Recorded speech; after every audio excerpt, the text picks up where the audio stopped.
Good afternoon or good evening, depending on where you are, and welcome to another Eye on Africa. My name is Awasar. I'm Assistant Director for Academic Affairs at the African Studies Center, Michigan State University. Eye on Africa is our weekly speaker series. I'm very delighted today to welcome Dr. Margaret Njeru from Riara University, who's going to talk today about language loss and loss of identity. The cry of the Kenyan youth. A brief introduction. Dr. Njeru is currently a senior lecturer and head of the Department of Education at Riara University, Nairobi, Kenya. She holds a PhD in elementary education, language and literacy from the College of Education at the University of Illinois, Urbana-Champaign. Dr. Njeru has taught at several universities in Kenya and abroad, including Riara University, Kenya Methodist University, and Egerton University, all in Kenya. She also taught at the University of Illinois at Urbana-Champaign and Kampala International University, the Dar es Salaam campus. She has published several articles and chapters in the areas of language and pedagogy in education. Currently, Dr. Njeru is conducting a research on language loss and its impact among children and the youth in Kenyan urban areas. Her book chapter, Mobile Open Access Revolutionizing Learning Among University Students in Kenya, The Role of the Smartphone, in the publication Empowering Learners with Mobile Open Access Learning Initiative, was among chapters selected by the IDE Global Editorial Team to feature in the K-12 online learning ebook collection in the US in 2020. This action was in response to the COVID-19 outbreak and the necessitated online learning across the globe. Thank you so much, Margaret, for being with us here today, and I'll pass it on to you.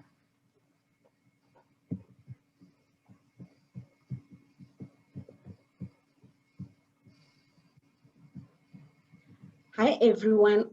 I've just lost power, but anyway, I think we are in good shape. Can you hear me? Yes, we can hear you. Okay, I'm a bit in the dark, so just give me a second and I'll be right with you. Yes, take your time. This happened, so I'm just trying to switch my networks. So thank you so much, Awa, for the introduction, and thank you for giving me this opportunity to share with Eye on Africa. Thank you so much to the African Studies Center, MSU, and the whole team. Nicole, thank you so much for keeping me posted. And for everybody else, thank you very much for joining. You are most welcome. I hope we can share, and I hope you can see me because I'm in semi-darkness, but I think we are good. All yes. Right, so depending on where you are, let me say good morning, good afternoon, good evening. It's just after 7 p.m. here in Kenya. And strangely, we have not lost power for some time. Now it has chosen to go tonight, but for some reason, we know how to sort it out very quickly.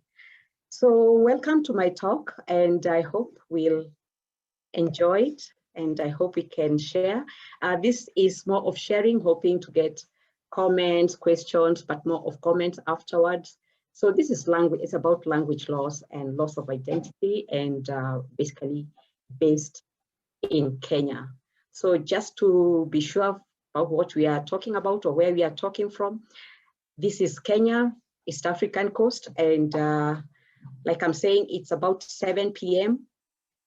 East African time. And just to start off, let me just give an outline of what I'm going to share tonight.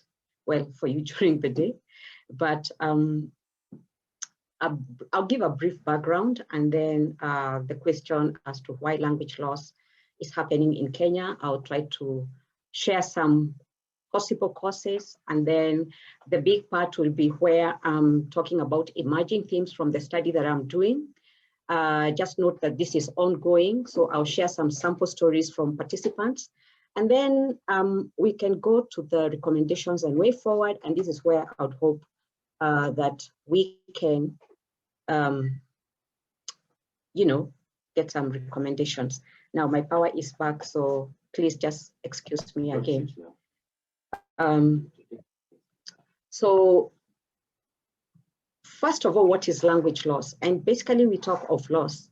We talk of loss when you say you've lost something. It implies that at one point you had something and then the next minute, maybe for one or the other reason, you don't have it, you don't have possession of it. And in terms of language, we say, when we use the term language loss, we basically mean that somebody who had the ability to use one language no longer has that ability for various reasons. And by extension, I want, for this particular study, we are saying that it may not be so direct. We are extending it to a situation where, for instance, in one household, parents might be using a particular language, but for one or the other reason, the children never get to acquire this, the language, the mother tongues in this case. And so there is loss, but it is indirect loss. But this is what we are terming as intergenerational loss. But in the real sense, it is still language loss. Now, question is, why does language loss take place in general? And the one example we like to cite in social linguistics is the case of immigrants. If you think about the cases of, the case of immigrants in America, for instance, there is, people coming in to settle in an environment where there is a dominant language out there, English in this case. A lot of cases, children growing up in this kind of environment tend to lose their language, and basically because they're surrounded by a dominant language. And so even children, whether children came from their home countries speaking their native languages, when they go to America when they are young, the tendency is that eventually they lose their home language and they continue to use English. And I don't like to underplay this point, because those of you who are bringing up children, for instance, those of you who are from Kenya and you are in the US, bringing up children in the US, the language matter, the language loss is actually real, and it is quite a struggle.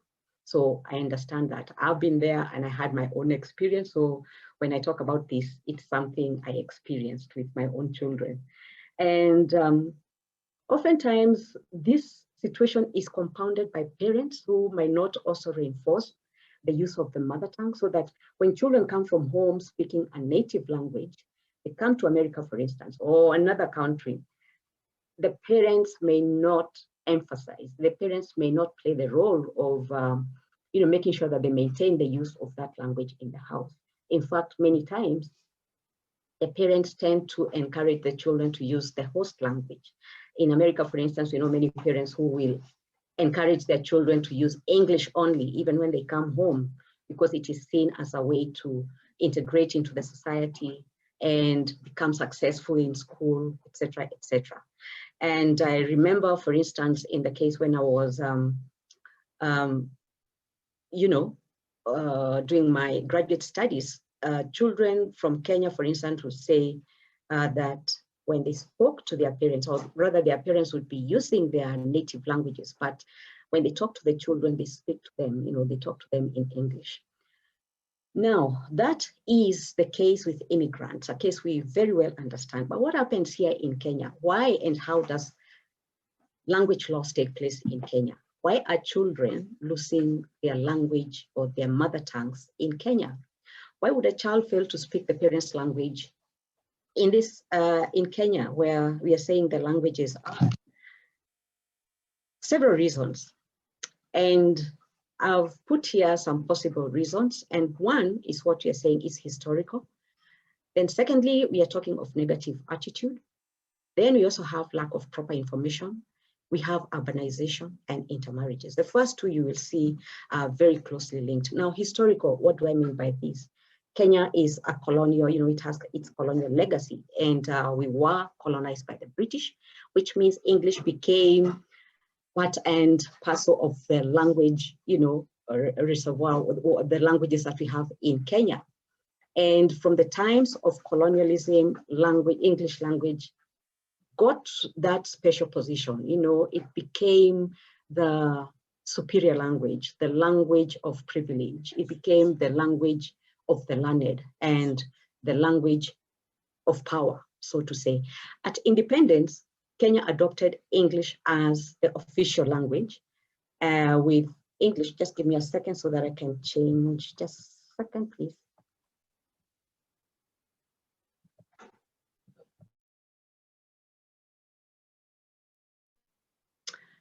Yes, so at independence, we see that we adopted English as the language, the official language, which means that English became, being the official language. Of course, it meant that it is the main language of instruction in schools, the language in offices, the language in the courts, etc., etc. And what does that mean? It means that for most people, acquisition and proficiency in English means a lot. It is viewed as a path to success. And for many people, proficiency in English is actually viewed or confused with intelligence. And of course, we know that knowledge of a language or knowledge of English in this case does not necessarily mean intelligence, but to a large extent, it gets to be confused. And so with language playing such a vital role in the society, it becomes a language that a lot of people want to learn. And there is very little emphasis, or there is very little motivation to maintain, to learn, to maintain the mother tongue. Then there is the negative attitude. So basically we have to keep that historical context in mind even as we continue. The negative attitude ties closely, I would say it is the child to the first one. It's the baby to the first one, the colonial legacy. It's very, very closely tied to that historical background, the colonial background. Now, even where parents come from the same linguistic community, they choose not to teach their children their mother tongue. We have cases where parents are speaking the same language, but they want to teach their children, English. The fact that it is being used in the school, but they also want to use it at home. So they prefer English and any other foreign language. Now, I have a question here, specifically maybe to the Kenyans who might be in the audience. How did negative attitudes towards the mother tongue develop in our case? And I'm asking if any of you recalls being punished for speaking their mother tongue. This was a complicated scenario. Now, my experience growing up, attending school in the 70s, we had this situation where we went to school and for the first 3 years, we actually learned in our mother tongues. And so I managed to learn to read, write in my native Kikuyu. That was the first 3 years. In fact, I remember just the other day, my friend reminded me that for the first 3 years, there was no English, there was no Kiswahili, it was just Kamba. And so for many of us, that generation, and even some generations after us, that's the trend. And actually the language policy states that the first 3 years should run in the mother tongue. The practice has changed, it's quite different. Now something happened even with this kind of policy and practice. After the first 3 years, we went to the fourth year, which was standard 4, or equivalent to 4th grade. And suddenly we were told we could not use our mother tongues. Using the mother tongue came with punishment. And in my case, I remember we used to be given, if you're caught using your mother tongue, you are given a piece of wood which you used to call a monto. Now, I don't know exactly what that word meant, but thinking back, I think it was supposed to be a monitor to monitor anyone using their mother tongue. And so if one received this monto, everything stopped and the whole business was about tracking down the next person speaking in the mother tongue. And so it's like, you carried it, of course, discreetly, you're not showing, until you landed on somebody. You would sneak behind people and, try to catch somebody who is speaking. And when you got somebody, it was like, yes, it was a moment of victory. And here you are, stupid, you're speaking in your mother tongue. And so it went on. And of course, a person who ended up with this monto was punished. And, so that kind of gives you the picture. Suddenly we stopped using our mother tongues and suddenly it was criminalized to use it. And I think it is not a wonder that later in life, people do not develop that positive attitude. And it is no wonder that there are parents who will not think of teaching their children in their mother tongues, not with that kind of experience. And of course, these effects might have been subconscious, but they show up through our behavior later in life. I'm a good student of Ngugi wa Thiong'o, and I'm sure many of you many of you have read Ngugi wa Thiong'o's works. And he has captured this kind of scenario from his own experiences. And in his book, Colonizing the Mind, he states, the culprit was given corporal punishment. That is, when you're caught using your mother tongue. 3 to 5 strokes of the cane and he was made to carry a metal plate around the neck with the inscription such as, I am stupid, or I am a donkey. Realize here is because you have spoken your language. Now, Ngoge is much older. He went to school during the colonial days. We went to schools after the colonial days, but the practice was similar, being punished and being given these kind of negative thoughts. You're being told to, you're told to believe you're stupid because you have used your mother tongue. So in spite of us having learned the mother tongue, to read and write, that changed very quickly, where people now started looking at the mother tongue with a very negative eye, that negativity. And without knowing, I am sure that we have kind of carried this on even later in life. And so no wonder many people developed hatred for their languages and no desire to pass to their children. So that's colonialism and the negative attitude. And then there's lack of proper information. I would say this comes when you see parents who say, for instance, they want their children to start learning English early in life because that will help them in school, that it will make learning easier because English is the language of communication. English is the language of instruction. Now, this is actually lack of knowledge because a lot of research now show that the child's first language actually facilitates rather than hinder the learning in school, even learning other languages. So there's lack of communication. Urbanization, the concept of language loss in Kenya is actually an urban concept. It's an urban phenomenon.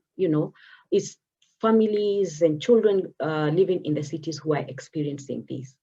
I'm saying this because when you go to rural areas, children are born, they grow up, and there is the local language around them, and they will grow with it. But then urbanization affects, the trickle-down effect might be felt because even those children growing up in the village or in the in the rural areas, there might be the feeling that they will admire the children in the cities who are speaking English. And those trickle-down effects will lead to where even those in the rural areas might not have the pride of using their language. So even though it's an urban concept, it can spread. It can spread and it can have an impact even on those away. Intermarriages, that's a big thing, and there's a lot of intermarriages.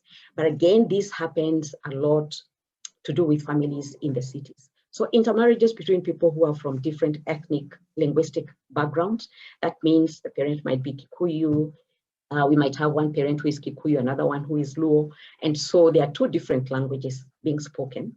In these cases, many times people opt for just a neutral language. So they will use either Kiswahili or English. And in that case, the children do not pick any of the languages.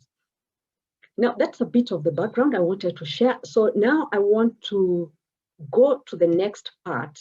And before I do that, I just want to make a disclaimer here to say that in our conversation, as we are talking, we are not saying anything. We are not saying English is wrong, or rather we should stop using English. No, we are simply talking about our mother tongues and their positioning. What is the position of our languages when it comes to this whole world? We are bilinguals, we are multilinguals. Where is the position? Where is our language in the big picture? Because that's the picture, that's where they're missing. We have English, it is the language of communication. That is what is making it possible for us to communicate here. So it is important, but the issue is the place of the mother tongue in this big picture.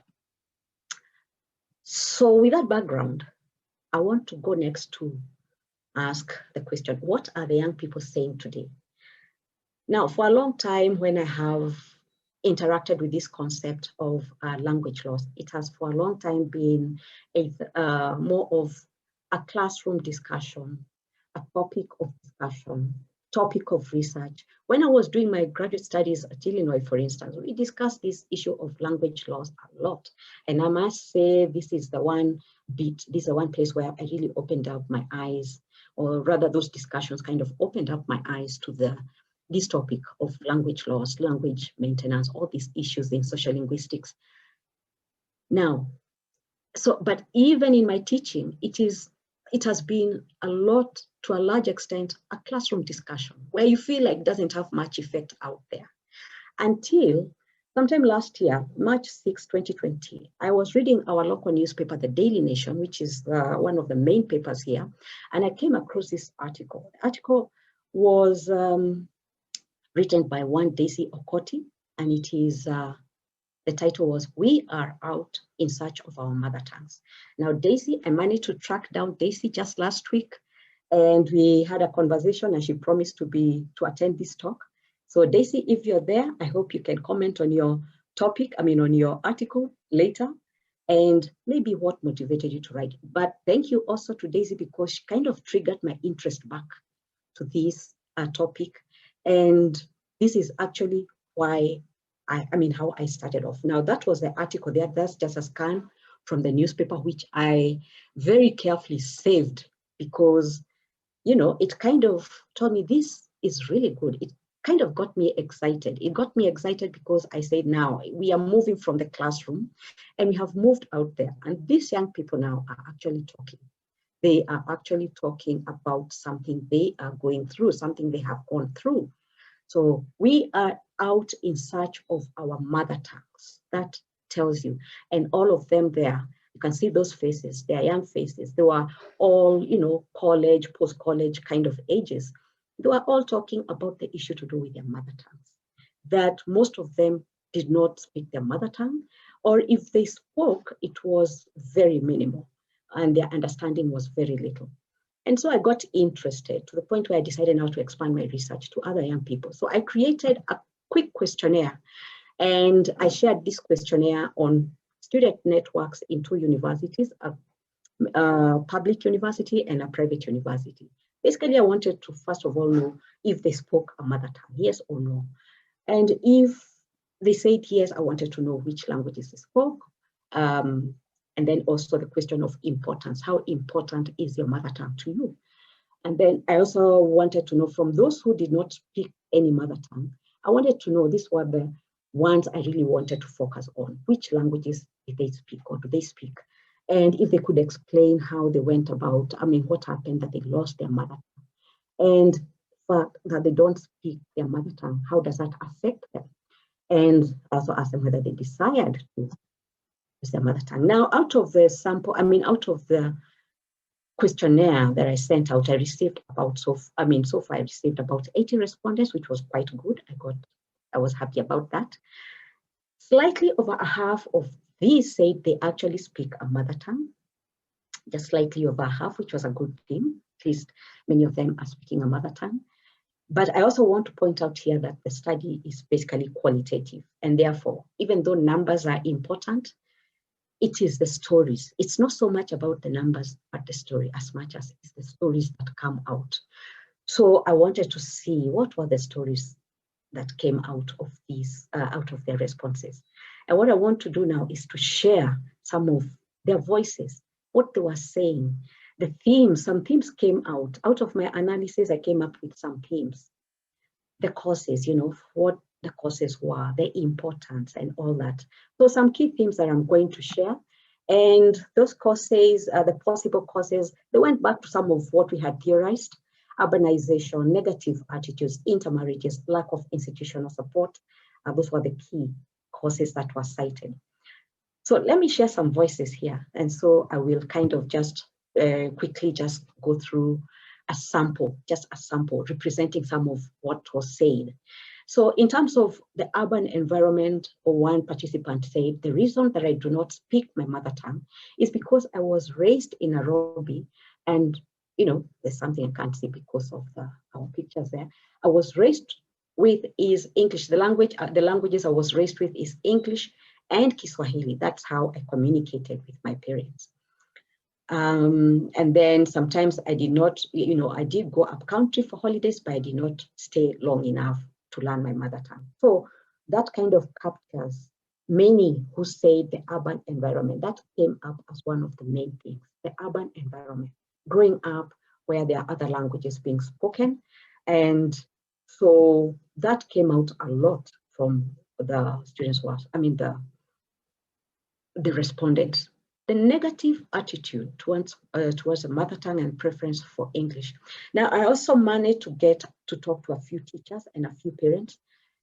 One teacher said the use of English as a primary language of instruction in schools with no emphasis for mother tongues, that's a course. Somebody else said English is seen as a prestigious language of the learned, so most parents teach their children in English to their children first, and then families not passing the language to their younger ones by not speaking the language themselves, the mother tongue language themselves. Some parents also said, now one parent said, we switch to Kamba when we don't want them to listen, them here meaning the children. So it's like a secret weapon between these parents. They have this language, they're not passing it on, but they're using it amongst themselves or between themselves. And then one also said, or when we are talking about them, so they are around, but we are talking about them, but we don't want them to hear what we are saying. So you can see there are these views being shared by parents, why they do not pass, they have not bothered to pass the mother tongue to their language, but to their children, but they are continuing to use these languages for their own good, and there's very little thought put to what happens to the children, or why not pass it to the children. Another parent said, they, that is the children, started out speaking only Kikuyu until they went to school. Now they don't speak Kikuyu, though they understand enough. And this parent also said it is not posh enough. Posh here means cool, Kenyan language. So this one is also very interesting because we have parents who might want to introduce their children to mother tongue, and they actually do. But the minute these children go to school and other children get to know that they're using mother tongue, these children start making fun of them. They start teasing them, which is crazy. In fact, there are stories where you'll hear children have told their parents, you can use our mother tongue, but don't use it when my friends are around. So you can see there is a shame. The children are not proud of this language. They do not want to be associated with this language. They do not want their friends to hear them using this language, or their parents talking the language to them. So there is that kind of complex environment. So even for parents who might really desire to pass this language, the society is not supporting such that the children feel proud to use their language. Intermarriages was another one that came out. The participant said, my mother is Kikuyu and speaks Kikuyu with her people, while my dad is Kamba and he speaks Kamba with his people. I never got to learn any of the languages though I can understand a few words of each language. And we use English and Kiswahili at home. I think it was just natural to use a common language. So intermarriage was cited. Now, a teacher also said many children born from such families, that is intermarriage families, lack what to identify with as the mother tongue. The mother or the father may be assimilated through marriage, then thereafter they adopt a common language, which might not be the mother tongue to any of the children. So these are cases of intermarriages. That is happening, intermarriages, and so we have cases where children just develop, but there's all that mix. So we see the negative attitudes, then there is the intermarriage, because you can see even in the cases of intermarriages, there is actually very little effort, where parents will say they will at least teach maybe the children one of their languages. A lot of times there isn't just that effort that has been put in place. Then I also kind of saw lack of institutional support, and a few teachers talked about this. One teacher said, in my honest opinion, the 844 and CBC, that is competency-based curriculum, are not doing enough to support our languages. Reason is that the two curricula are designed in English language, and most of the learning activities are carried out in English. Now, for those who are not from Kenya, 844 is our ongoing school system. It's equivalent, kind of very like the American system, 8 years primary, senior, the elementary and the middle school, and then you go to secondary and the university. Now, this is the system that is being phased out by the current or the new system, which is the competency-based curriculum. The current, the CBC has gone, it's kind of about 4 years old now. So the first group is in 4th grade right now. So we have these two systems which are kind of in place right now, with the 844 now being phased out. But this teacher is saying none of them really is doing enough when it comes to the mother tongue or the native languages. Remember, I said at the beginning that our education policy actually states that the native languages should be used, the mother tongue should be used, especially in the early years. But the implementation we see has actually not been there. So secondly, that is still from the teacher, there is no well-structured plan put in place to ensure that learners in the urban areas or in urban centers and cities will have sessions in their mother tongues. So that shows you the complexity of teaching the mother tongues, especially in the urban areas, because in a school, in a class, you have children from different backgrounds, from different linguistic backgrounds. How do we do this? And this is where we really need to think through, because this has been a challenge. It's not anything new, but there hasn't been a very kind of focused way of doing it. So these are some of the things that we really need to talk about in terms of recommendations.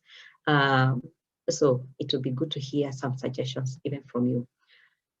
So in terms of the themes emerging, there is this one now, the importance of the mother tongue. These are some of the views expressed by the participants, both those who speak a mother tongue and those who do not.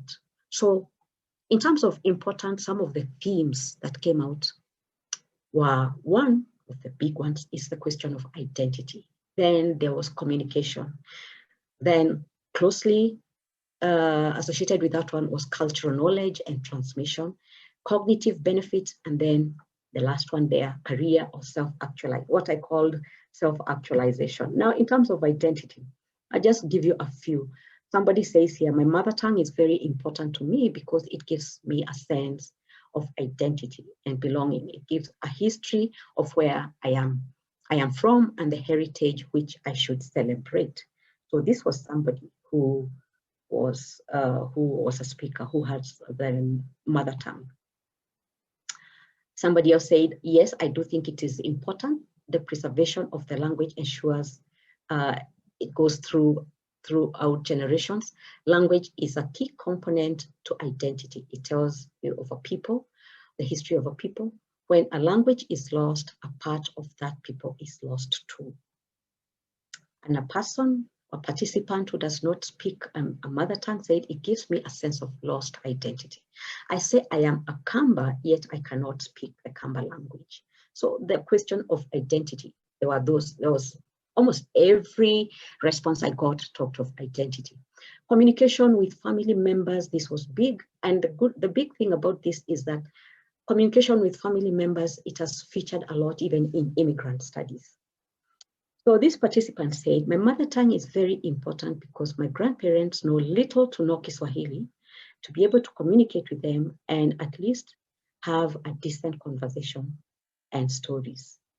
At our place in Lokicha, Turkana people always come out around and some do not know Kiswahili or English, so we must communicate in Turkana. So that gives you the sense of speaking with members of the family community who do not speak English or Kiswahili.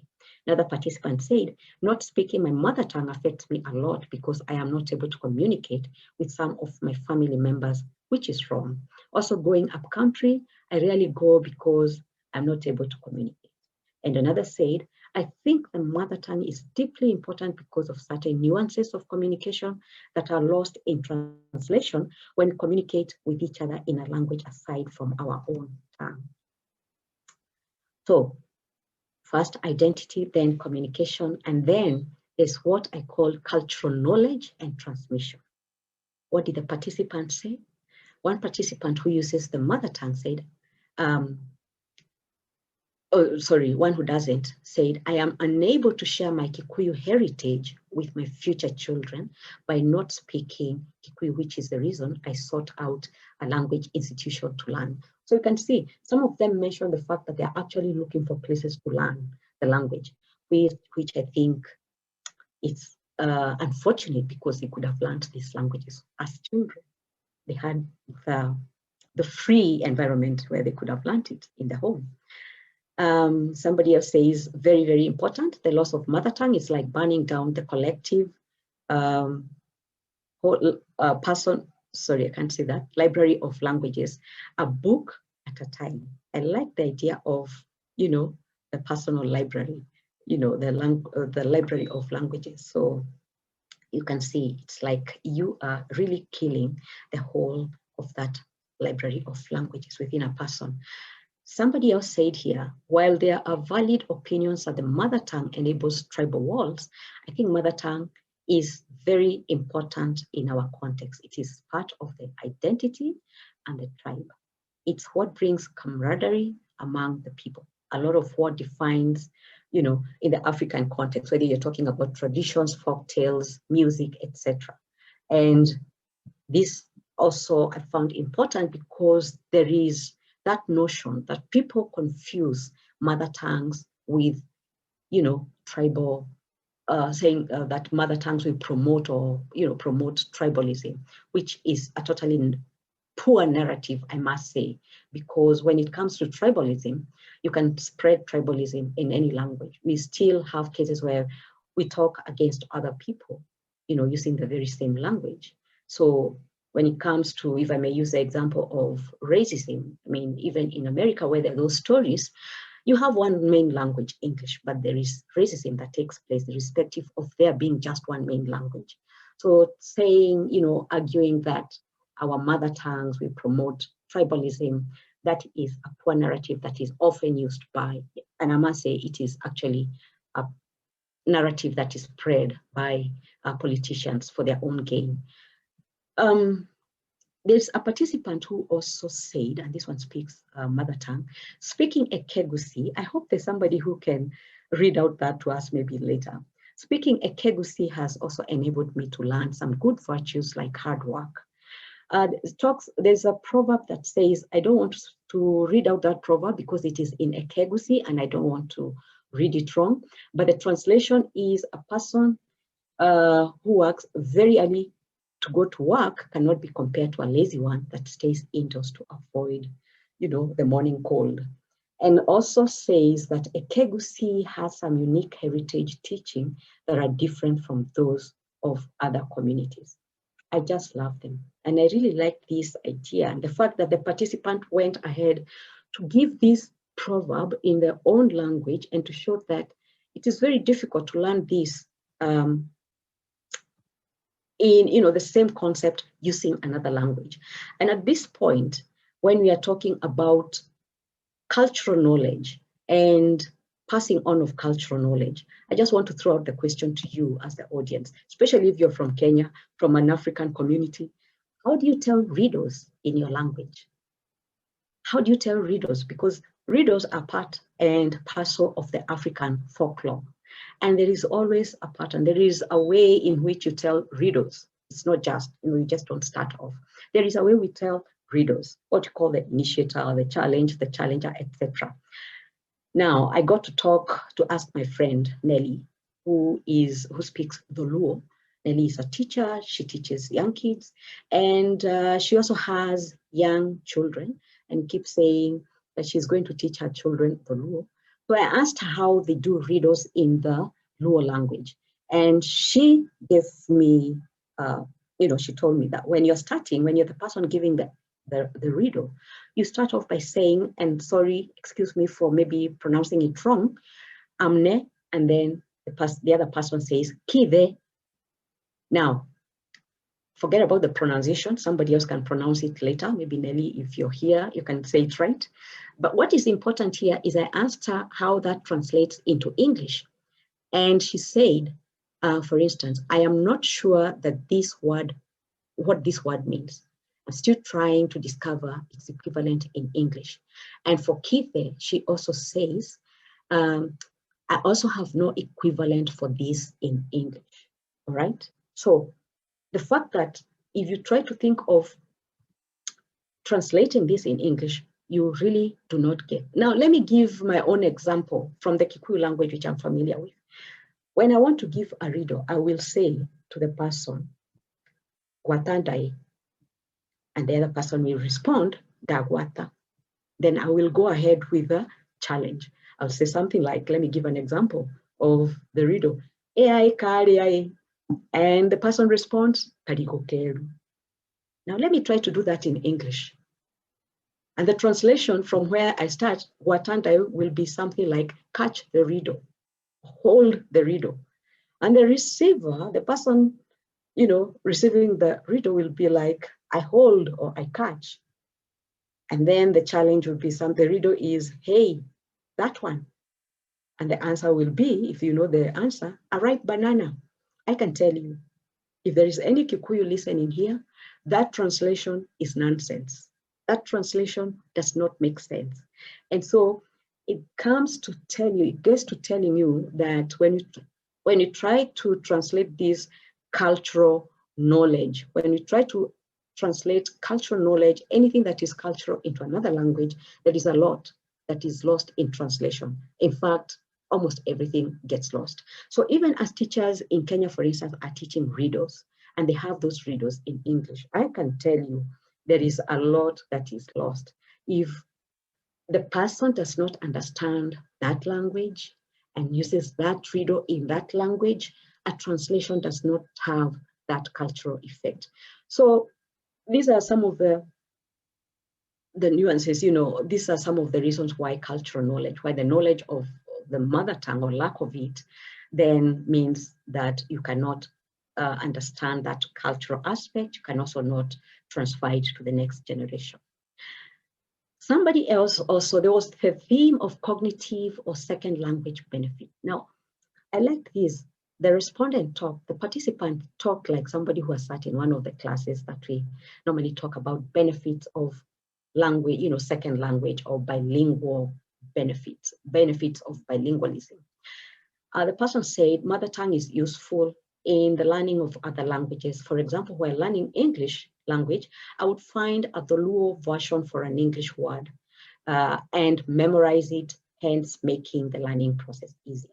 So cognitive benefits, research after research has shown that the mother tongue, proficiency in the mother tongue actually acts as, it benefits. There's a big cognitive advantage to that for children who are proficient in the first language. Of course, the first language is not always the mother tongue, but in many cases, we are talking here that for many people, the first language is the mother tongue. There is what I called actualization, self-actualization or career, because I got interested. This is a working student who said, I work for both a national broadcaster and a vernacular radio, and it is fulfilling to address an audience in the language they understand better. Now, so in Kenya, for instance, nowadays we have all these vernacular radio and television stations, and you have young people who are working in these stations, very, very proficient, fluent in their mother tongues, Kuyu, Luo, and all these other tongues. And so for this student, for instance, he says that it is very fulfilling to work in that other language that the audience understands. Now, there is this other one who said, this one does not speak the mother tongue, and said, not speaking my mother tongue affects me a lot because I can't conduct business in my mother tongue or enter politics. It is a major barrier and to me a disgrace because that is my culture and I cannot run away from it. I found this very interesting. Again, those in the audience who are from Kenya, you know our politics, you know what happens. When it is time to look for the votes, you know what happens to the politicians. They all go to the rural areas looking for votes. Now, when they go to the rural areas, they normally want to use the mother tongue of the region. In fact, it is not a wonder when you see a politician learning a little bit of the local language, if that is not his language, just to be able to at least say something in the mother tongue of the region. But for the local people, they want somebody who speaks to them in their language, who speaks to them in a language they call their own. And so when this participant here says he or she feels cheated because he cannot enter politics, I understand what this person is talking about. You know, for some people have tried, I think some of you might recall cases where members of a certain community have ridiculed some politicians because they cannot speak their language, yet they want to represent them. So this is important. Now, if I have a few seconds at the end of my presentation, I will share a clip that kind of might just give emphasis to this issue of language, the mother tongue, and the politics behind it, and how that can whip up the crowd during the political time. We are in a lot of our politics, you know, our elections, our national elections are next year. So there's a lot of politicking going on already. And, you know, you have people, apart from this time, of course, because of COVID-19, that has been suspended for a while. So those are some of the key themes that came out of the study. And my next question, or my next bit, I just want briefly to say, what does research and literature say about language loss? In view of what we are seeing, the question of what about research, what about literature? And here I'll just spend a little time. Why would we care to maintain our mother tongue? Now, there are those authors, they are 2011, I won't mention the names. The names are long, but in the article, Language Loss, Identity, and English as an international language, they say in one of their quotes, language is inextricably linked with identity. And in order to save identity, we must attempt to save our language. They also say language is not only an instrument for communication, but also related to a set of behavior norms and cultural values of which one self-identity is constructed. So there's a lot of literature talking about language and identity. There is Bialystok there, 2011, Reshaping the Mind, Benefits of Bilingualism. There's a lot of that.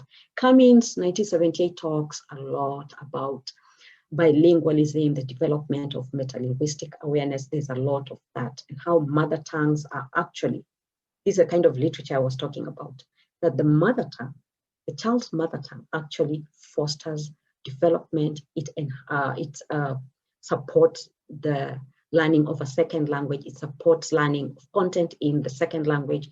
So there's a lot. Cummins talks a lot about bilingualism and the benefits of the language.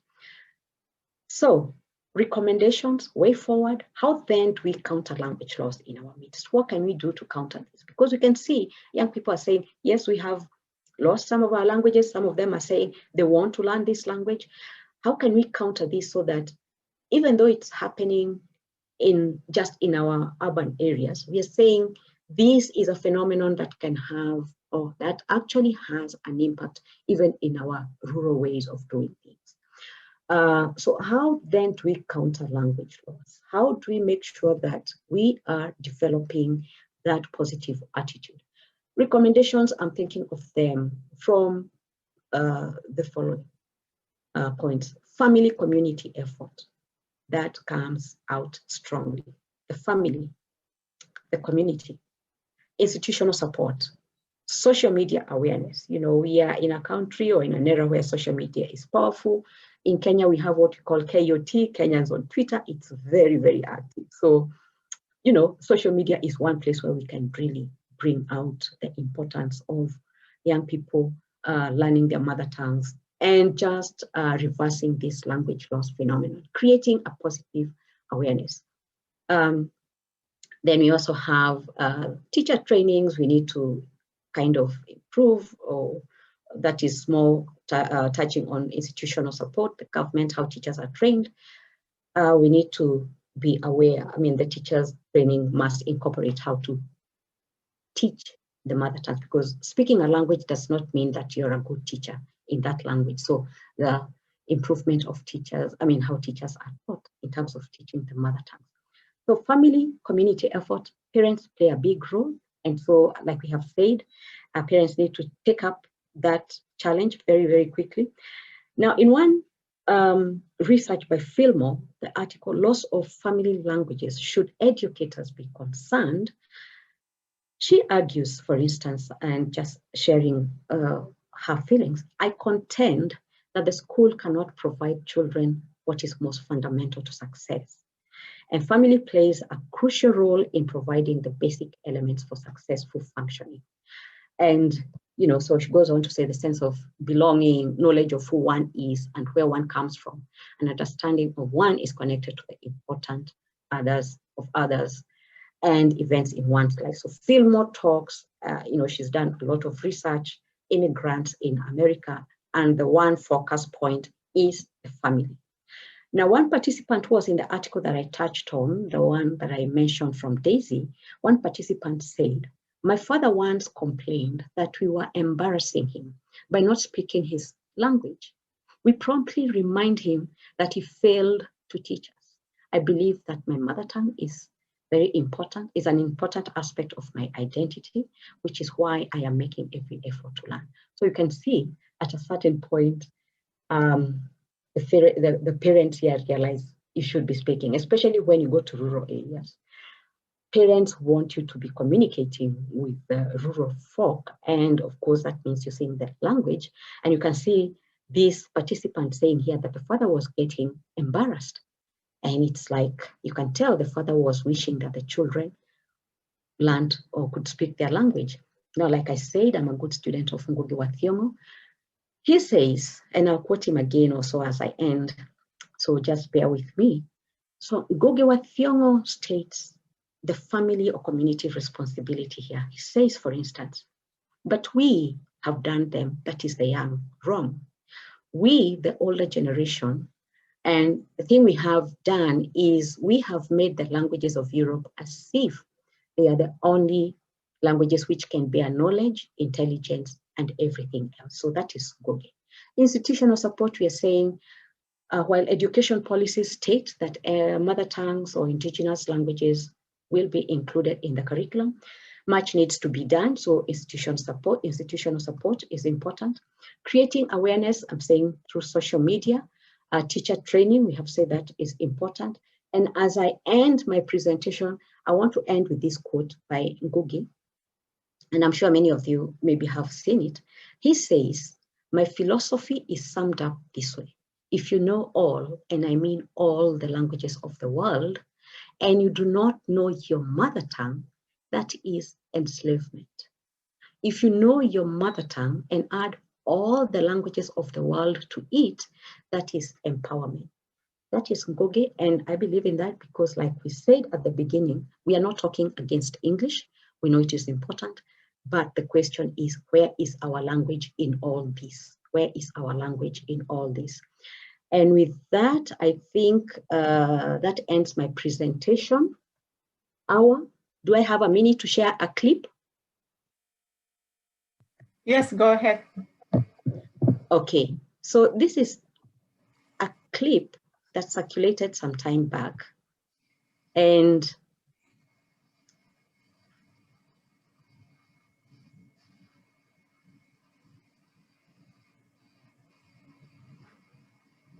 yes, this is, just give me a second.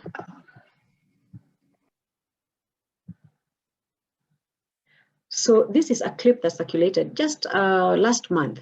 Like I was saying, we are in a political mood in the country.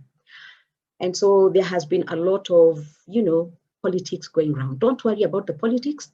I'm not talking politics. I'm interested in the language bit. This clip went round. Now, this guy that you see standing here with the mic is Muhammad Ali, and he's a member of parliament. The person sitting behind him here is our deputy president. Now, Muhammad Ali is from the coastal region, where they normally speak Kiswahili and other coastal languages. This meeting where he was attending, where they were attending is— We cannot play the video. Yeah, Okay, so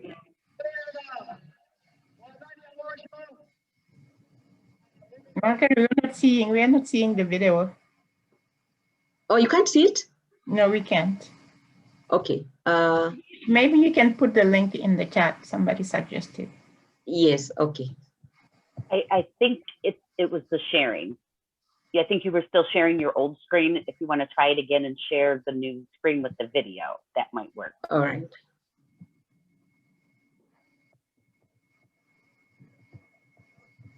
Let me just try once more, and then if it doesn't, I'll just share the link. Are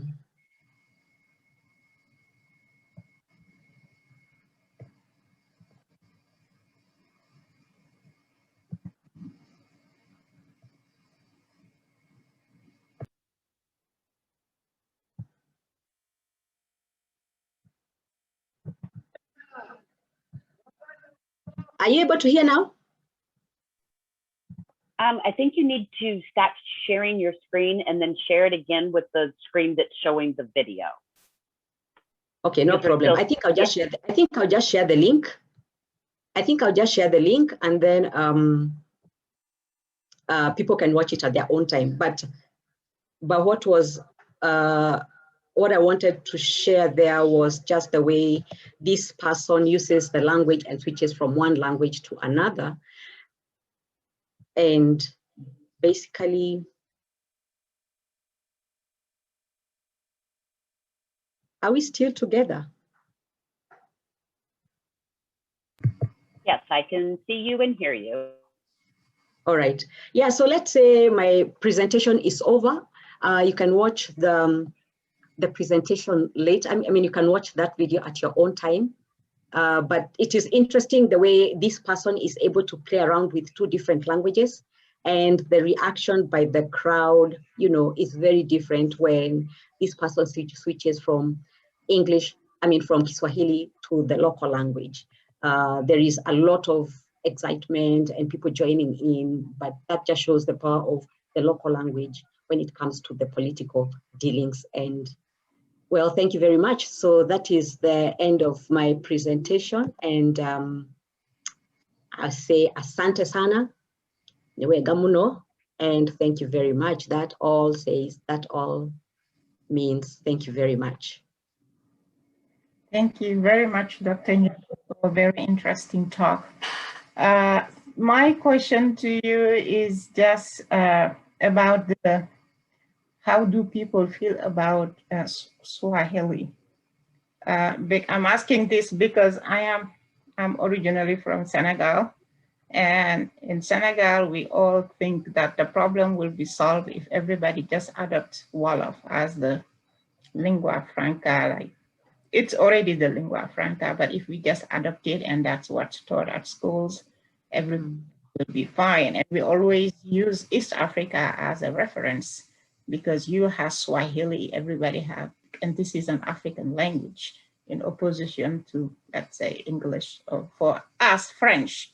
So we think if we have this African language that everybody speaks, like all the problems will be solved. So I'm just curious, what is the status of Kiswahili in this whole debate? Actually, I would say, and I'm sure Choti is here, he's one of those experts in Kiswahili, I'm sure, but Kiswahili is very much acceptable. It's very much accepted in Kenya. But when it comes to the regional languages, when you go to the rural areas, a lot of people will not use Kiswahili, even though they understand it. So they will speak Kiswahili when they're using it with somebody who does not understand their language. So that one, Kiswahili is very much accepted. And we know the space for Kiswahili is when you're dealing with somebody who is not familiar with your language. But when it comes to the mother tongues, of course, there is a sense in which it takes you back to my people, so to say. So we have the space for each of these languages, just like, you know, we'll use English in the certain, you know, in the offices, you know, as the official language, and then Kiswahili elsewhere. Though it's also accepted nowadays as an official language, though English still tends to be the more, it takes the upper hand in terms of the official use. So yes, Kiswahili is there, it's accepted, we use it a lot, but the mother tongue is very, very important when it comes to the local, the regional. levels. And that's why when people go to the village, they want to use that mother tongue. So all these languages go hand in hand. And for the perfect scenario is where you have your mother tongue and then you have these other languages. But almost everybody in Kenya actually will speak some Swahili, unless you've not really been to school, because Kiswahili is taught in school, English is taught in school. Unless you have not gone to school at all, that's the only time you cannot or you do not speak Swahili. But it is very, very well accepted. And we take it as one of our languages. But that does not take away the place of the mother tongue for the many people. Thank you very much. So we have questions here. Some people raise their hands and I'm gonna let them speak, but let's start with the questions. So Steve asked, one problem with language loss in the US is an increasing emphasis on STEM courses, leaving less time for any language learning aside from English. Is that an issue in Kenya as well? Yeah. Because our curriculum, of course, there is a lot that kids need to cover. And like I said, this is an urban phenomenon. So we find this happening in Nairobi, Mombasa, Kisumu, the main cities, where the disadvantage is when children are not using the language in their homes, the school does not give that space to learn their language. So that's why I was saying, in terms of recommendations, how can we take care of this scenario where we are saying in the urban school, you have children coming from different linguistic communities. So there is no particular shared ethnic language in the urban classroom. And that makes it very complex, very complicated. So how can that be done? Because it is not possible to have within a day, a lesson or a timetable that accommodates every language that might be represented in that school. So the complex, yes, the curriculum as it is very, very busy, I must say. And then also the fact that there are many of these ethnic languages that are represented in the school, that complicates it.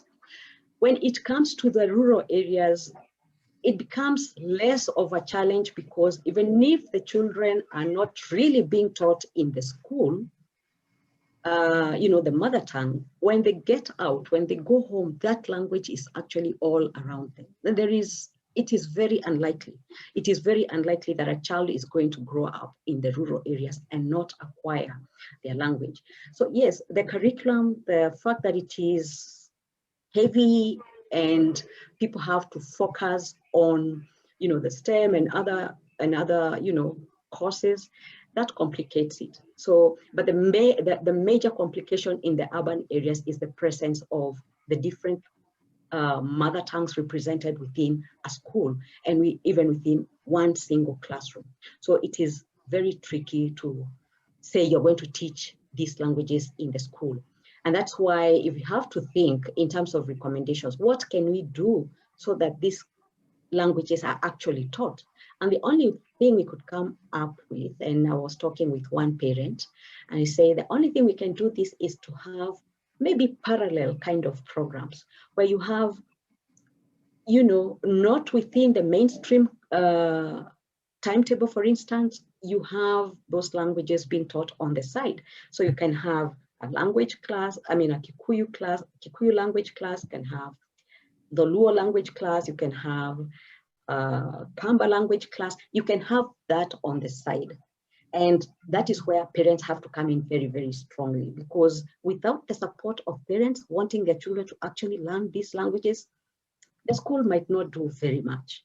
But if parents come up with strategies where they want their children to learn these languages, and we kind of have these structures. Remember, there's a teacher who said there are no proper structures to teach these languages within the school. If we come up with these kind of structures, then it might work. Now, if I may share a simple experience I had. When I was in Abana with Awa, I had my children growing up there, and they were quite young then, my two daughters. And because like I said, we used to talk about language laws in the classroom. We used to have a lot of these discussions. Now, together with some families from Kenya who also had kids there, we decided to ask the school where our kids were attending, was it possible to have some Kiswahili lessons in the school? Now, the school was very accommodating. They said, yes, in fact, they were very excited. We can have that as long as you're available to teach. And we were very happy and excited about that. So we actually used to teach. We had that small Kiswahili program within the school, Martin Luther King Elementary in Abana. And we would go there and teach our children plus a few other kids. So that tells you it cannot come directly. It may not happen. If we wait for schools to do this, it's not going to happen. So parents with support, whatever support the institution can offer, are the only ones who can actually push this to happen. And so within the urban areas, I think we must think in terms of how we can have this kind of schools on the side, where we can have these languages being taught side by side with the main, the main curriculum. I hope that makes sense. Thank you. Javon has a question. Besides the valuation based on cultural plurality and uniqueness, does the linguistic transition not also have a practical purpose, given the language loss occurs in the presence of a conscious population? Can the lexifier, meaning Kiswahili, not carry on the cultural plurality under a new national identity?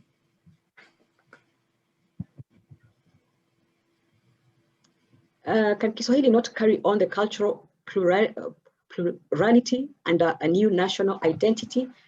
It will do that to the extent that, like I said, and I think it came out very well through one of the participants' responses, that every language is very, very unique when it comes to culture, when it comes to cultural practices. The way, like I gave the example, the way we do the riddles, the way we practice them. Kiswahili, I will still be doing a translation into Kiswahili. I will still be talking about my language in another language. My language is, it's Bantu, so there's that similarity with Kiswahili being Bantu. But when it comes to English, that is totally different. But there are also languages in Kenya which are not Bantu. They are very, very different from Kiswahili. So Kiswahili will be very far removed from the native language of that person. So whereas Kiswahili might help, it is still not going to take the place of the native language. And why do we want to use another language to talk about another language, one language? If the languages are there, if we have these languages available, why not teach them to the children? Why do we want to keep that gap and teach them another language? Remember, some of these participants have said when they go to the rural areas, those old people there may not be speaking Kiswahili, they may not be speaking English. So there is very little for them to be communicating with. And these are the old people who need to be also sharing the cultural knowledge. Remember, there is that sharing of cultural knowledge from the older generation to the young. So if we expect them to share these cultural knowledge in Kiswahili, which is a second language to them, it's not going to be done very well. It's not going to come out right. So the ideal situation is where everything cultural is done in the cultural language. The Kiswahili will come in when the option is not there. But we are saying the argument here is that we can work towards reversing this situation because it is possible. These languages are not dead, such that we are saying, how now do we learn this language? These languages are not dead. They are there in our society. So the young people can learn them and they can be passed on to the next generation. So yeah, Kiswahili is good and it can be used, but there is still the place that we're saying the native language needs to take place. Thank you very much, Brian. Yes, asante sana. It was a great talk. I just wanted to ask, about cases of multilinguistic families and what your advice might be for parents in multilinguistic families who come from different communities and raising children together, especially given the inextricable link that you identified between language and identity, how parents might navigate that space for their children and what children might think of for themselves having these multiple identities that come from multiple linguistic backgrounds from their parents. Thank you, Brian. Yeah, and that was raised, you know, the issue of intermarriages was raised by some participants because that actually is one of the biggest causes also. And I happen to be in a family where there are people from different, there are intermarriages in our family. And so there is a tendency to use a lot of Kiswahili and a lot of English as the neutral languages. But the one thing that we know about language and research has shown is that it is possible for children to grow up as bilinguals. In one of the studies that a study that we looked at when I was doing my graduate studies, there was one study that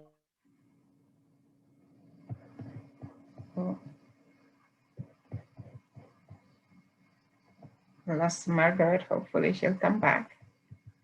That is German. But when the children were growing,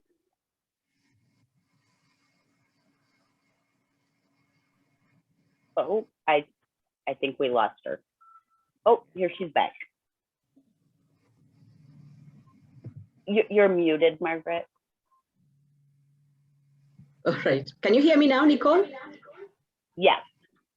Okay, sorry about that. Just have to understand our situations. Yes, so the case that I was talking about, we had this study that we looked at, and these two parents, the mother was English American and the father was German.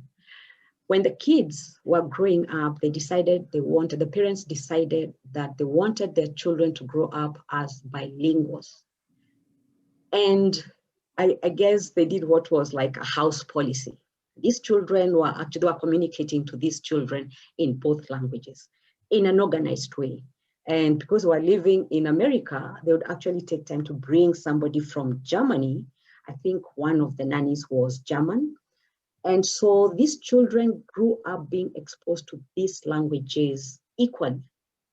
And some people might think that is confusing, but for young children, it is not confusing at all. It might seem confusing, or it might sound a bit confusing at the beginning, but children's brains are very elastic. When you do psycholinguistics, we talk about the elasticity of the brain, the growing brain, and the way that these children are able to accommodate so much when they are young and to absorb so much.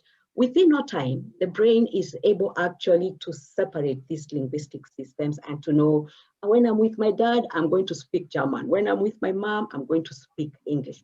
And within no time, these children grow up, they are bilinguals. And so it is possible for them to know, and it is normal to talk of multiple identities. They know when I go to Germany, I speak German with most people, and they also learn, the German culture. They behave in different ways when they're in Germany. When they're back in America, they're back to the English language environment, etc., etc. So that is possible. There's one thing that parents fear. They fear that when you introduce your child to more than one language, they're going to get confused. Research actually shows no. So it is possible for children to grow up with the different languages, different identities, in a positive way. I hope I've answered that, Brian. Thank you. Wonderful. Thank you, Dr. Njeru. And how impactful has Ngugi wa Thiong'o's insistence on writing in Gikuyu been, not just for Gikuyu speakers, but as a general model? There are mixed feelings when it comes to Ngugi's writing in Kikuyu, because I know he wants to drive home the point that it is important to write, communicate in mother tongue. Now, when it comes to writing in Kikuyu, it's a good thing, but the one challenge is maybe even amongst the Kenyans themselves, the readership, might be low. Remember, we are still talking about the attitudes that might be there and proficiency, the literacy proficiency in Kikuyu might be quite low. The fact that some of us learned how to read and write in Kikuyu was a benefit. But you see, the practice has been where we got into doing everything else academic in English. And so most of us became more comfortable relating to the English language when it comes to reading and writing, even though we still can read and write in our language. But because of being exposed to the English language for many years, you can imagine the entire learning years in English, where everything is presented in English, that makes English takes a forefront. So the readership, I know, is still low. I don't know, because I haven't done research in that area, but I know that even when I read Ngugi wa Thiong'o, I must confess, I have read most of his works in English. I have hardly read the Kikuyu works. And it's just that when I read, it's like it will be easier for me to read in English. I'll be faster because that's a language I've been using a lot when it comes to reading. I can still read his works in Kikuyu, but that will take a bit more time because, you kind of are slowed down because it's not been much of a practice. So the impact, I say, it is still something that I don't think a lot of people are reading the Kikuyu works as much as they should. But I know a lot of people in the literary world are taking notice of his interest, especially when it comes to the mother tongue, the use of the mother tongue. And so, of course, I guess it is one thing at a time. And I guess maybe with time, we shall be reading more of his works in the language. So yes, he's doing a good job, but I know a lot of people will still read even his works in the English language. And I see Daisy there. I don't know that Daisy wants to say something. Yes, Daisy, go ahead. Hello, everyone. Thank you so much, Dr. Njeru, for that presentation. I'm sorry I can't turn on my video. There's too many things going on around me. So first of all, I just want to say thank you for the interesting and very insightful study that you are on to. So one of the things that I noted that was actually bothering me, even as I was doing my own feature, as I continue to think about language, because as a person, I'm very culturally aware. I'm very particular about how things in my culture are done and all that, but I just can't speak my mother tongue. And one of the reasons why that happened was because of the context within which the language was presented, like the function of the language. I'm told that as a child, I could speak my mother tongue, but then somewhere I lost it. Because when I started going to school and then I was speaking English more and stuff like that. And then as I've gotten older, one of the things that I noticed and that's driving a language use and learning, such as Germany, English, French, and stuff like that, for me, I see it's partly hegemony because you need the language anyway. I know why I'm learning English. I know why I need to learn German or I need to learn French and all that. But then my mother tongue, even as you rightly pointed out, is a language that I'll speak when I go to the village. I go to the village once in a year for 2 days or for 3 days. So if you gave me 2 classes, in one class they're teaching me my mother tongue and in another class they're teaching me Germany or French, I'm more likely to go to the French class because I'm thinking French, perhaps one day I'll get opportunities to work in a Francophone country, get an opportunity to read, to be a translator and stuff like that. So my question really, my reflections you're presenting, and my question really would then be, how do we then expand the role of our mother tongue? Because I think that's one of the reasons why people perhaps actively, like myself and my friends who have spoken to, the reason is, okay, fine, so what exactly am I doing with it? Because if I need to speak to my grandparents, I only have one grandmother alive now, the rest are passed on.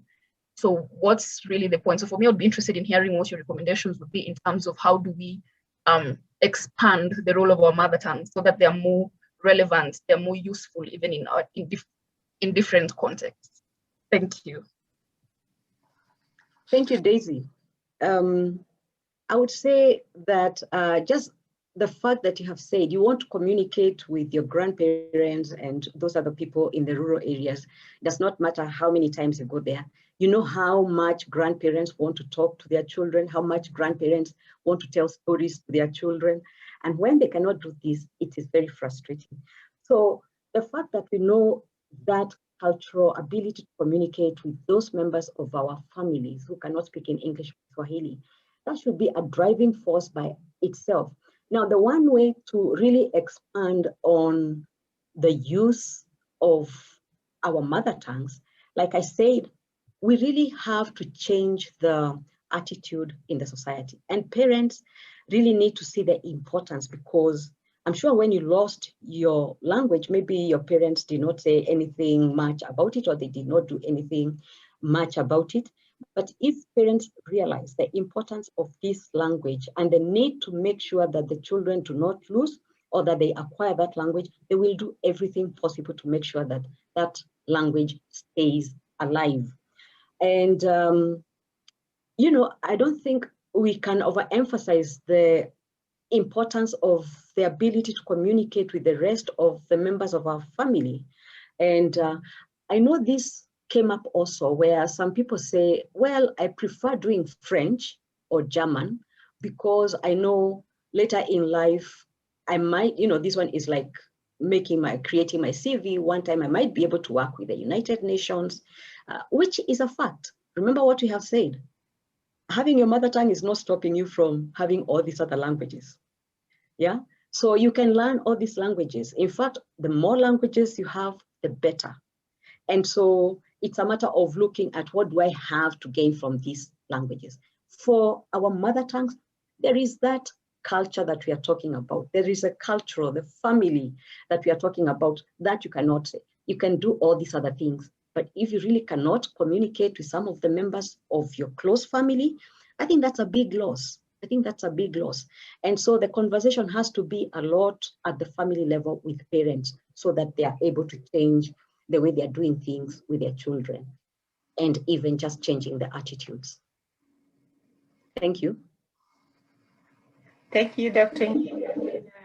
Anna wants to know the percentage of people who speak English in Kenya and the percentage of these speakers who identify English as their mother tongue.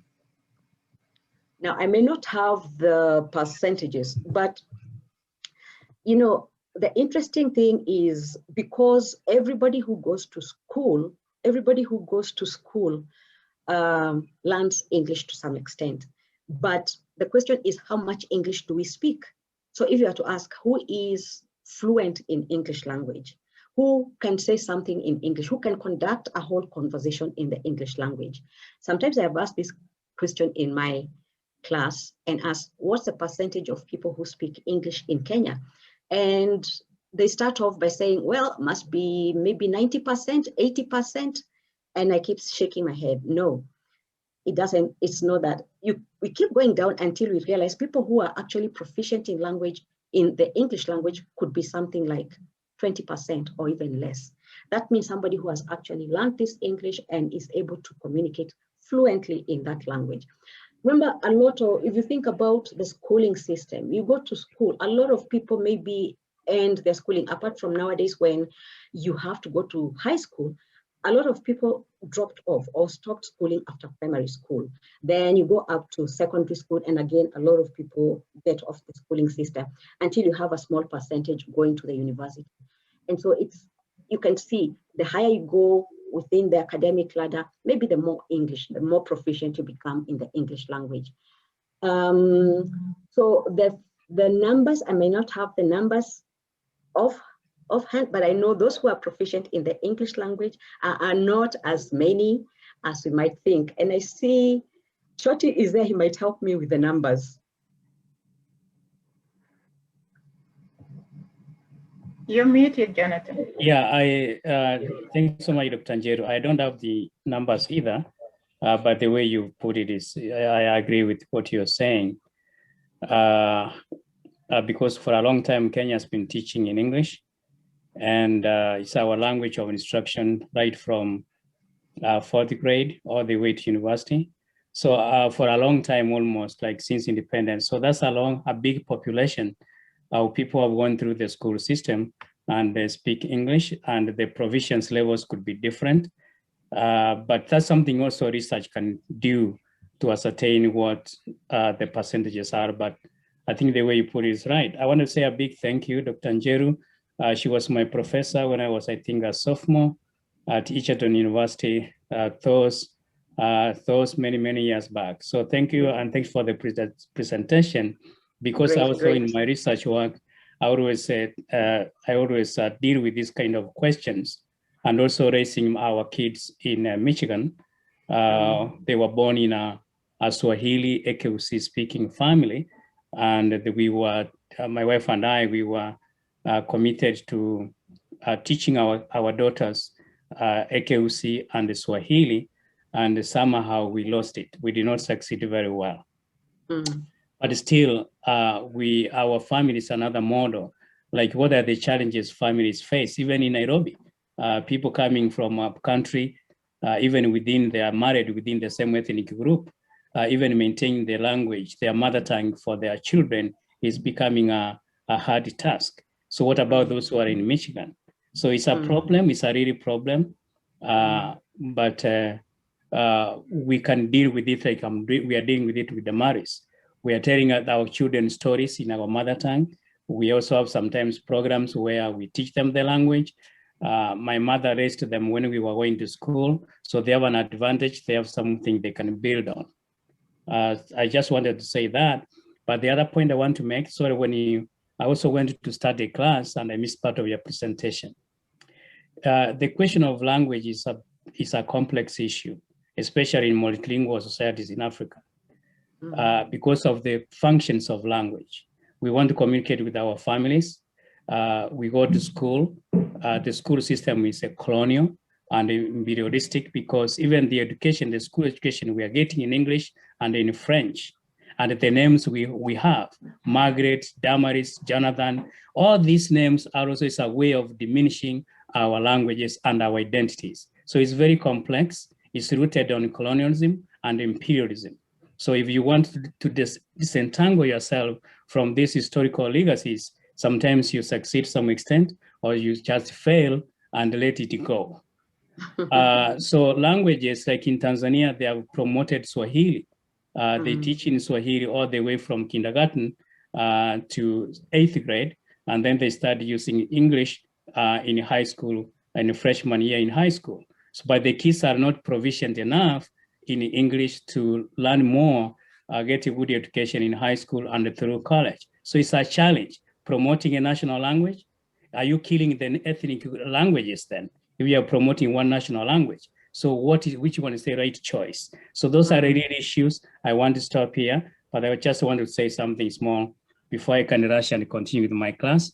And thanks, Damaris, for allowing me to use your computer. Thank you so much. It's nice to see you, Jonathan, and wish you all the luck. I hope those kids can say something in Ekegusi and Kiswahili. They do a lot. They speak a lot of it. Yeah. Okay, great. Mominchori imitanga ni masaraibu. That proverb is right. We don't have time to go through it, but thanks so much for the nice talk. Thank you. Thank you. Yes. Thank you, Jonathan, and thank you, Dr. Njeru. Another question, we have a lot of questions, but not a lot of time. So let's just, this Njeru wants you to speak to post-colonial integration, intersection of racism and colonialism, and the overcoming of trauma necessary for survival for those growing up in the 60s and 70s. How did this affect their appreciation and dissemination of their mother tongues to the next generation? Is there a connection between the adoption of English naming customs over traditional naming customs and the rejection of mother tongues? That's a bit of a loaded question. It is. I think maybe at independence, like Chochi was saying, when you compare what happened in Kenya and what happened in Tanzania, Tanzania happens to be one of the role models that we tend to give an example of when it comes to countries and the way they dealt with colonialism at independence. And Tanzania is one place where they picked Kiswahili to be their national and official language.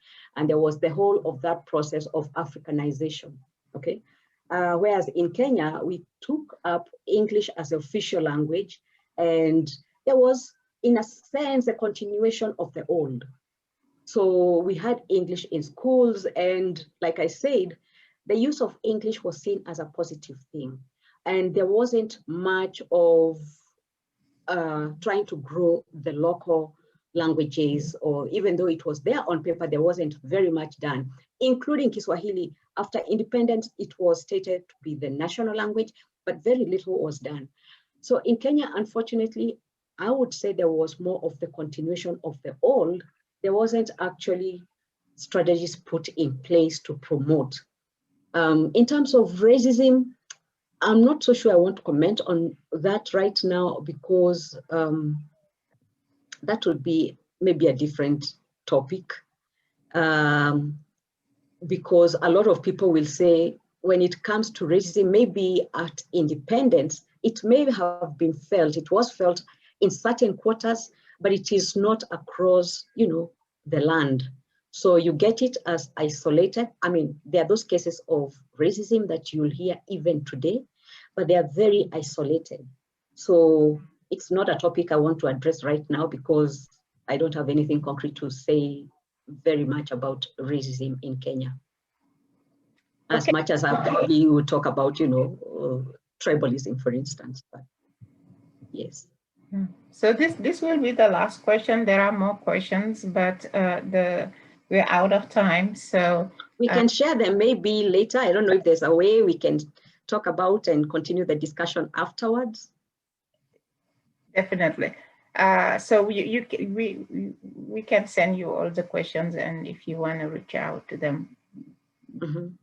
And sorry, I can see my colleague Julius Otundo. Dr. Otundo has a question there regarding the teachers and the way, yes, teachers have a lot of influence when it comes to children. When the teacher says something, when they go home, they want to tell their parents, our teacher said this and this. So if teachers were empowered to bear these mother tongues and emphasize that our mother tongues are important, I can tell you that can change a lot, because teachers have a lot of power when it comes to how they influence the children. Yes, thank you, Dr. Well, thank you so much. We're out of time. We have to stop it here. This is the first time we have more questions that we could not answer, but we appreciate everybody coming and asking questions. And thank you so much, Dr. Njeru, for coming. We love it. This is a topic that everybody is passionate. So thank you for coming and sharing with us. And thank you, everybody. We'll see you next Thursday. Bye. Thank you so much, Awa. It was great. Thank you, everybody, for signing in. Thank you for the questions. Let's continue the conversation. Asante sana. Asante.